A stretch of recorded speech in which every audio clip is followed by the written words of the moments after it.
பார்த்தீங்கன்னா ஆர்சிபிக்கும் ஆர்ஆருக்கும் வந்து match start ஆகிட்டு 7:30க்கு ஸ்டார்ட் ஆகிட்டு. ஸோ இப்போ வந்து பார்த்தீங்கன்னா மேட்ச் நடந்துகிட்டே இருக்குது. முதல்ல பேட்டிங் சூஸ் பண்ண ஆர்சிபி அணி வந்து 20 ஓவர் முடிவில் வந்து 8 விக்கெட்டை இழந்து 172 ரன் வந்து குவிச்சாங்க. இதில் வந்து விராட் கோலி வந்து 24 போலில் 33 ரன்னும், டியூ பிளஸி வந்து 14 போலில் 17 ரன்னும் அடிச்சாரு. இப்போ வந்து மேக்ஸ்வெல் இறங்கினாரு. மேக்ஸ்வெல் வந்து 0 அவுட் ஆகிட்டார். அவர் ஏன் என்னத்துக்கு வாராண்டே தெரியல. அவர் பெரிய டிஸ்பிரஷனில் இருக்கார் போலடக்கு.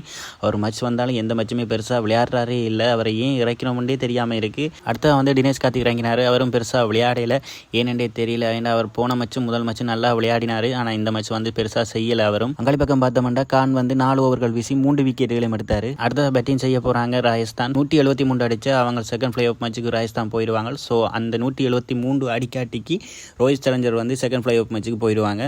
ஸோ பொறுத்திருந்து பார்ப்போம் யார் வின் பண்ண போகிறாங்களான்ட்டு. ஒரு கடினமான டாக்கெட் தான். ஸோ ராஜஸ்தான் ராயல் வந்து ஈஸியாக அடிக்கிறாங்களா இல்லைன்னா ரோஹித் சேலஞ்சர் வின் பண்ணுறாங்களான்னு பொறுத்திருந்து பார்ப்போம். ஓகே, நெக்ஸ்ட் வீடியோவில் உங்களை சந்திக்கிறேன்.